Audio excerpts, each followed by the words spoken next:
Сұйықтықтың бүкіл көлем бойынша кенет газға өзгере бастауы қайнау деп аталады.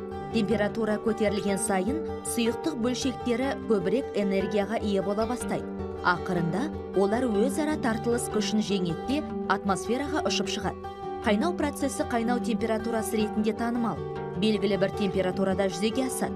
Таза заттардың қайнау температуралары тұрақты мәнге ие болады. Мысалы, су қалыпты атмосфералық қысымда Цельсий бойынша 100 градуста қайнайды.